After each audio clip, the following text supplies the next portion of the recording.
जय हिंद दोस्तों। I hope कि आप सभी ने अभी तक कांतारा मूवी देख ली होगी, अदरवाइज उसका फर्स्ट पार्ट देखा होगा। लेकिन ये मूवी कहाँ से रिलेट कर रही है, इसके अंदर जो दिखाया गया है हमारा इंडियन रिच कल्चर, फेस्टिवल और सिनेमेटोग्राफी जो दिखाई गई है, क्लाइमेक्स इतना हैवी है, तो ये सब कहाँ से रिलेट कर रहा है, कौन सा कल्चर है, इसके बारे में थोड़ा डिटेल्स में जानते हैं कि ये मूवी कहाँ से इंस्पायर है और इसके जो एक्टर है ऋषभ शेट्टी है वो कहाँ से बिलोंग करते हैं, इसके बारे में थोड़ा ब्रीफ जानेंगे। तो वीडियो में लास्ट तक बने रहना। दोस्तों, ये जो कांतारा मूवी है वो ना ही कोई स्क्रिप्ट से इंस्पायर है, ना ही कोई बुक से इंस्पायर है, ना ही वो कोई अदर मूवी से इंस्पायर है, लेकिन ये इंस्पायर है पूरे ओल्ड रीजन से, जो रीजन वेस्टर्न घाट में आता है। अगर वेस्टर्न घाट की बात करूँ तो हमारे देश में गुजरात महाराष्ट्र की बॉर्डर से लेकर कन्याकुमारी तक जो 1600 किलोमीटर का अरेबियन सी और जो 6 स्टेट है जिसमें गुजरात, महाराष्ट्र, गोवा, कर्नाटक, केरला, ये जो 6 स्टेट है उसके बीच में जो घाट है वो वेस्टर्न घाट है। उसमें हमारा रिच कल्चर है, इंडियन रिच कल्चर है, इसका कल्चर का हेरिटेज है, फेस्टिवल्स है, सब कुछ वहाँ पे भरपूर है। उसमें से ही ये कांतारा मूवी एक रीजन में से निकला है। तो ये कांतारा नाम का मीनिंग क्या है? कांतारा नाम में जो के है, के का मीनिंग होता है फॉरेस्ट और अंतरा का मीनिंग होता है deep inside the forest. But ये कौन से फॉरेस्ट की बात हो रही है? तो दोस्तों, ये जो दक्षिण कन्नड़ा है, दक्षिण कन्नड़ा में उडुपी डिस्ट्रिक्ट जो कर्नाटका में है और केरला का कसारगोड डिस्ट्रिक्ट जो नॉर्दर्न पार्ट केरला में है। तो ये जो कोस्ट लाइन पे दोनों स्टेट के बिटवीन जो डिस्ट्रिक्ट है वहाँ पे जो रीजन है वो रीजन टुलू रीजन है। अगर हिस्टोरिकल रेफरेंस में देखें तो 2000 ईयर्स से टुलू रीजन के अलग अलग नाम है, जैसे टुलू नाड है, टुलू विसाया है, टुलू राज्य है, जैसे अनेक हिस्टोरिकल नाम है। और वो लोकल लैंग्वेज में भी वो हिस्टोरिकल नाम दिखते हैं। According to census 2011 Tulu region में टुलू लैंग्वेज बोलने वाले लोग 20 लाख से 25 लाख अराउंड थे। अभी वो बढ़कर 35 लाख हो गए होंगे, ऐसा हम मानते हैं। टुलू वर्ड से वो तमिल के रूट से बिलोंग करता है, लेकिन जो केरला में लैंग्वेज बोली जाती है वो मलयालम है। तो ये जो टुलू रीजन है वो केरला और कर्नाटका के बीच में है। तो टुलू की भी अपनी एक लैंग्वेज है। तो टुलू लैंग्वेज है वो भी ग्रंथा स्क्रिप्ट में से इवॉल्व होकर आई है और मलयालम लैंग्वेज भी ग्रंथा स्क्रिप्ट में से इवॉल्व होकर बनी है। तो दोस्तों, आपको ये लग रहा होगा कि मैं ये सब बात क्यों कर रहा हूँ, कांतारा की बात चल रही थी और ये रीजन की बात कहाँ से आ गई। तो कांतारा जो मूवी है वो इटसेल्फ इमोशंस, कल्चर और ये सब जो रीजन के बारे में जो बताया गया है वो यही टुलू कल्चर का एक पार्ट दिखाया गया है जो कांतारा मूवी में आप लोगों ने देखा है। ऋषभ शेट्टी का वो फेमस फोक डांस तो आपने मूवी में देखा ही होगा। तो वो फोक डांस है, उसका कॉन्सेप्ट कहाँ से लिया गया है, उसके अंदर जो डिवाइन स्पिरिट दिखाई गई है तो वो रिलेट करता है टुलू रीजन के, टुलू पीपल के एक फेस्टिवल से जिसका नाम है भुट्टा कोला और उसको दैव कोला भी बोलते हैं। तो दैव कोला और भुट्टा कोला से लिया हुआ यही एक रिलेट करता है ये कॉन्सेप्ट कि उसमें भी वो लोग डिवाइन स्पिरिट, जो कि भुट्टा और कोला जो दो अलग अलग वर्ड्स हैं, तो उसका मीनिंग मैं बताता हूँ कि भुट्टा और कोला का मीनिंग क्या होता है। अगर मूवी आपने ध्यान से देखी हो तो उसमें एक वाइल्ड बोर स्पिरिट दिखाई गई है। वो वाइल्ड बोर स्पिरिट जिसको रीजन के लोग पंजूरली के रिलेटेड है, वो पंजूरली की जो वर्शिप करते हैं उसके रिलेटेड है। और जो कोला है, कोला मीन्स के एक रिचुअल डांस परफॉर्मेंस है। तो रिचुअल डांस परफॉर्मेंस जिसके अंदर ड्रम्स और म्यूजिक वगैरह वो लोग यूज करते हैं और इसको बनाकर ही पूरा एक फेस्टिवल का नाम है भुट्टा कोला। अलग अलग इंस्ट्रूमेंट के साथ अपने आराध्य देव, अपने इष्ट देव की का रिप्रेजेंटेशन करना वो तो हमारे धर्म में है। वो नॉर्थ से लेकर साउथ तक सभी रीजन में दिखता है। लेकिन अगर आपने जो फर्स्ट पार्ट कांतारा का देखा हो तो फर्स्ट पार्ट में एक बफेलो रेस दिखाई गई है। तो वो बफेलो रेस कहाँ से इंस्पायर है? बफेलो रेस जो है वो टुलू रीजन से ही इंस्पायर है।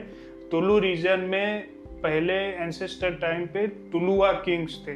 तो वो टुलुआ किंग्स ने फार्मर्स और ये सबको एनकरेज करने के लिए, वहाँ के लोकल्स को एनकरेज करने के लिए एक रेस स्टार्ट की थी, बफेलो रेस, जिसका वो फेस्टिवल का नाम उन्होंने दिया था कंबुला फेस्टिवल। वो कंबुला फेस्टिवल से ही इंस्पायर ये कांतारा मूवी में जो बफेलो रेस दिखाई गई है वो वहाँ से ही इंस्पायर है, तुलु रीजन से। दोस्तों अगर आपको पता हो तो जब मानसून का सीजन होता है तो साउथ इंडिया और वेस्टर्न पार्ट में, मतलब कि वेस्टर्न घाट में बहुत ज़्यादा बारिश होती है। तो इसी ज़्यादा बारिश की वजह से फार्मिंग में डिफ़िकल्टीज आती थी और उसकी वजह से ग्रेन शॉर्टेज, फूड शॉर्टेज ये सब होता था। तो एशियन टाइम में जो लोग थे वो इन सब चीज़ों से बचने के लिए, जिसमें स्नेक बाइट्स हो, अलग अलग डिजीज फैलते थे, तो ये सब से बचने के लिए वो एक वर्शिप करते थे, आतिकलंजा का फेस्टिवल करते थे, जिसमें वो पूरा मंथ फास्टिंग रखते थे। फास्टिंग रखने के बाद वो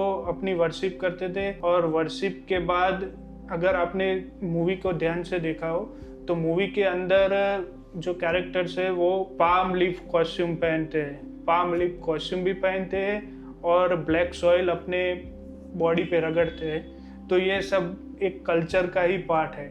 इसी जुलाई और अगस्त मंथ में लोग तेऊ, तजंग, स्टीम ऑफ बनाना प्लांट जैसे नेचुरल जो प्लांट है उसको कंज्यूम करते हैं, जिसके वजह से अपनी बॉडी को इम्यूनिटी पावर मिले। वो भी एक कल्चर का पार्ट है जो मूवी में दिखाया गया है।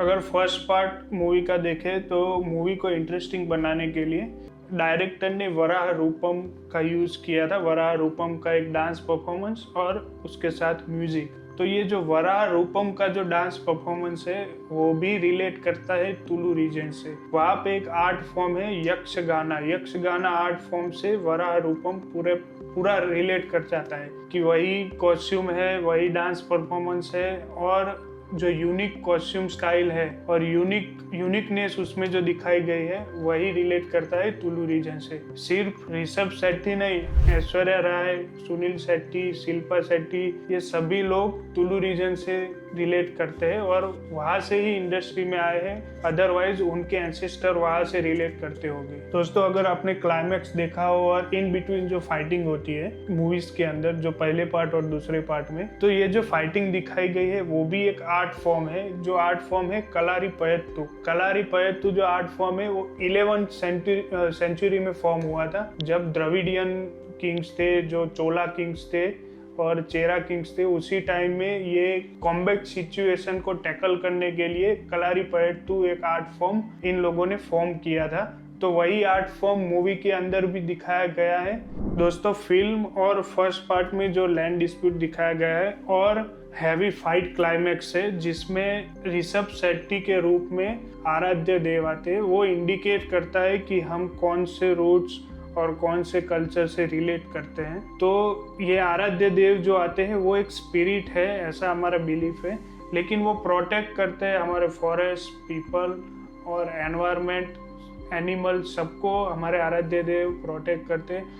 अगर आपने मूवी में ध्यान से देखा हो तो वो लोग नाग देवता की पूजा करते हैं। तो नाग देवता की पूजा तुलु में ही नहीं, वो नॉर्थ से लेकर साउथ तक सभी जगह पे नाग देवता की पूजा होती है, जो मूवी में बहुत अच्छी तरह से दिखाया गया है। दोस्तों इंडिया और पूरे वर्ल्ड में जहाँ पे हिंदू लोग रहते हैं या हिंदुइज्म फॉलो करते हैं, लेकिन ऐसी मूवी जब बनती है तो ये पूरे हिंदुइज्म को यूनाइट करने का काम करती है। इंडिया में जो स्टेट है उसमें अलग अलग हिंदू प्रैक्टिसेस होती है जिसमें अलग अलग देवताओं को पूजा जाता है, लेकिन ये ऐसी जो मूवी आती है वो हमारे रूट्स और कल्चर को रिप्रेजेंट करते हैं, साथ साथ वो एक्टिंग और एंटरटेनमेंट भी देते हैं। मैं इसका कोई प्रमोटर नहीं हूँ, अगर आपको अच्छी लगे तो आप देख सकते हो, मैं इसका कोई प्रमोटर नहीं हूँ। लेकिन इस वीडियो में मेरे प्रोनाउंसिएशन में अगर कोई एलिमेंट में, कोई हिस्ट्री में कुछ गलती मेरे से हो गई हो, तुलुनाड पीपल के बारे में कुछ गलती मेरे से हो गई हो तो मुझे क्षमा कर देना और मेरे साथ जुड़े रहना। मिलते हैं नेक्स्ट वीडियो में कोई अलग टॉपिक के साथ। जय हिंद।